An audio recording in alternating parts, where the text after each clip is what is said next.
Quero primeiro anunciar que nós, senadores da oposição, estamos entrando hoje com a representação no Tribunal de Contas da União sobre essa antecipação de recursos do BNDES ao Tesouro, uma antecipação de 100 bilhões, uma antecipação ilegal. Esse Senado Federal aqui, infelizmente, afastou a presidenta Dilma Rousseff, dizendo que ela tinha feito operação de crédito, e ela não fez operação de crédito. Operação de crédito é isso que estão querendo fazer aqui no caso do BNDES. É uma pedalada inversa. Eu quero ler o artigo 37 da Lei de Responsabilidade Fiscal, que diz o seguinte: equiparam-se a operações de crédito e estão vedados. Inciso 2, recebimento antecipado de valores de empresa em que o poder público detenha, direta ou indiretamente, a maioria do capital social com direito a voto, salvo lucros e dividendos na forma da legislação. Não pode, está vedado. Essa operação é uma operação ilegal. Se for consumada, é um ato de improbidade do presidente da República e da presidente do BNDES. Eu, inclusive, apresentei um pedido de convite para a presidente do BNDES vir falar sobre esse tema na Comissão de Assuntos Econômicos. Então, esse era o primeiro assunto que queria abordar aqui. Estamos entrando com a representação no dia de hoje no Tribunal de Contas da União. Agora, senadora Fátima Bezerra, eles prometiam, esse pessoal que consumou esse golpe, que com a chegada de Michel Temer no governo, com o afastamento da presidenta Dilma, eles resolveriam a crise econômica e política. Diziam que o problema era de confiança. Não tinha confiança por parte dos investidores. Reestabelecida a confiança, a economia brasileira retomaria o ciclo de crescimento. O que a gente viu nesses 5 meses e meio? De fato, houve uma recuperação da confiança, por exemplo, da indústria. A confiança dos industriais, dos empresários, subiu. Só que a indústria do mês passado teve um tombo de 3,8%. Porque o problema não era de confiança. O problema é um problema real na economia brasileira. Nós estamos tendo uma desaceleração gigantesca, a demanda é fraquíssima. Então, por mais que se falasse na confiança, eles que acreditam nessa fada da confiança, na verdade, isso não teve impacto no mundo real da economia, porque até agora, passados 5 meses e meio de governo Temer, não existe uma medida sequer de retomada do crescimento econômico. Nada. A estratégia é a questão fiscal apenas, não a retomada do crescimento econômico. E no campo político, diziam também que eles iam estabilizar tudo. Eles iam resolver o problema econômico e o problema político. Ora, hoje, a colunista Mônica Bergamo, da Folha de São Paulo, traz na sua coluna hoje a informação de que muita gente aqui em Brasília já trata de uma delação da Odebrecht derrubaria o governo Temer e seus principais ministros. E a discussão seria uma nova eleição indireta. Chega a citar nomes: Fernando Henrique Cardoso, Nelson Jobim, que deixa claro ali pela coluna da Mônica Bergamo, é que o assunto é discutido abertamente aqui em Brasília. Então, veja, não teve estabilidade econômica, não vai ter estabilidade política. No dia de ontem foi votado a PEC 241. Eu tenho falado aqui que essa PEC 241, para mim, é o desmonte do Estado Social brasileiro. É o desmonte do Estado de bem-estar social. Nós vamos fazer um ataque profundo na área de saúde pública, na área da educação pública. Nós vamos retirar direito de trabalhadores, porque saúde pública e educação pública funciona como salário indireto do trabalhador. E eu tenho dito que o caminho para a gente retomar o crescimento seria outro. Num momento de recessão como esse, em que as famílias não gastam porque estão muito endividadas, está tendo queda do rendimento, as empresas também estão com problemas Nós estamos tendo o maior endividamento da história das empresas brasileiras, mais de 80% do PIB.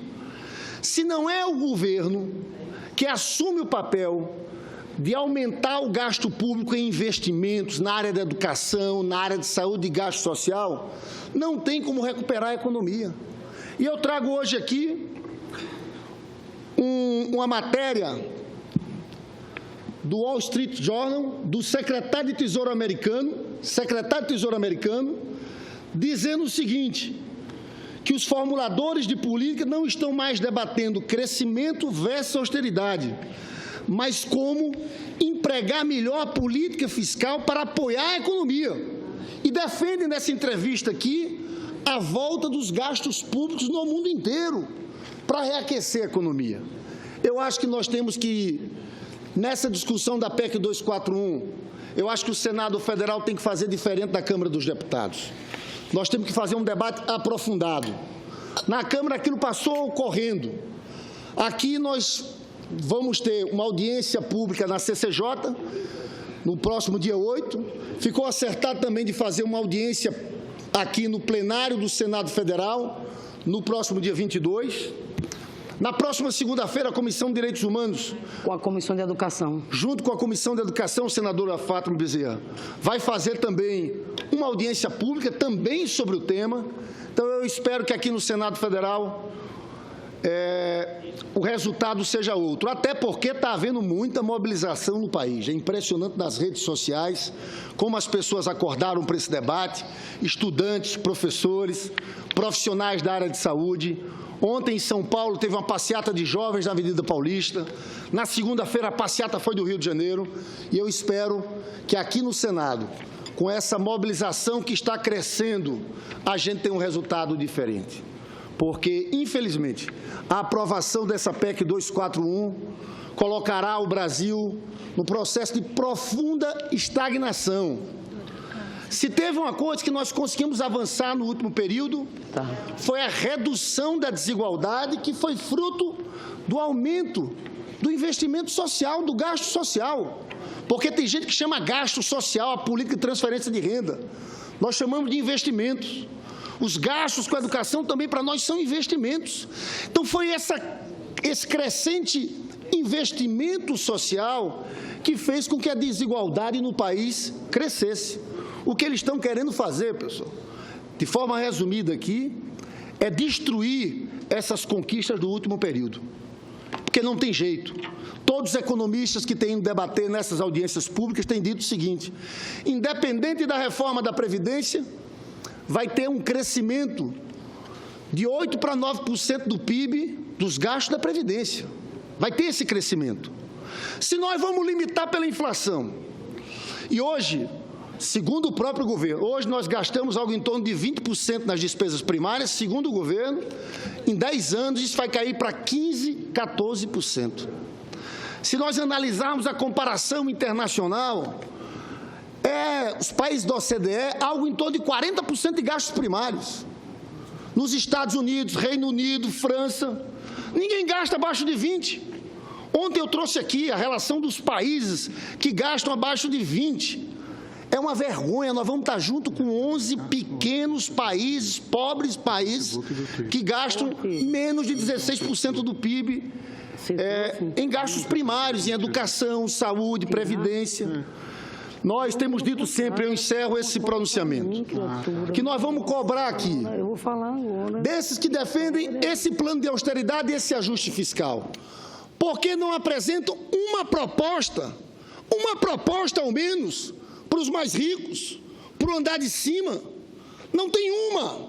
Porque você diz, olha, estamos com um problema fiscal, vamos precisar fazer um ajuste, mas só em cima do povo pobre, só em cima do trabalhador. Não tem uma medida de tributação progressiva. E o interessante é ver o seguinte, o déficit do próximo ano, o déficit do ano passado, foi 10,34%.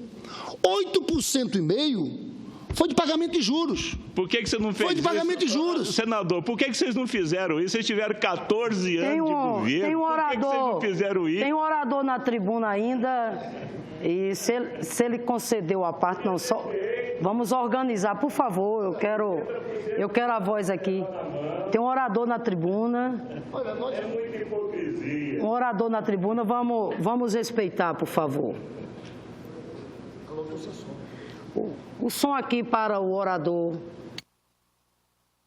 Berg, por favor. Nós fizemos a CPMF que os senhores destruíram, querem dinheiro que é para a saúde. Nós aprovamos uma coisa que é uma medida provisória da Dilma sobre juros, sobre capital próprio, que vocês do PSDB não deixaram. Você sabia que nós aumentamos a presidenta Dilma a contribuição social de lucro líquido dos banqueiros e vocês votaram contra? Porque essa é a cara de vocês do PSDB. Então não me venham dizer isso. Como os senhores também não podem falar de pagamento de juros. Os juros no governo Fernando Henrique Cardoso era 43% do PIB. Como os senhores também não podem falar de responsabilidade fiscal. A dívida Fernando Henrique deixou 60% do PIB. Foi o Lula que caiu para 34% do PIB. Então esse discurso de vocês não se sustenta. O que vocês fizeram naquele período que vocês governaram esse país foi aumentar a desigualdade social. E é isso que os senhores querem. Essa aliança do Temer com o PSDB é uma aliança contra o povo trabalhador. Eu quero dizer e encerrar meu pronunciamento. Nós vamos lutar muito contra essa PEC 241 aqui no Senado Federal.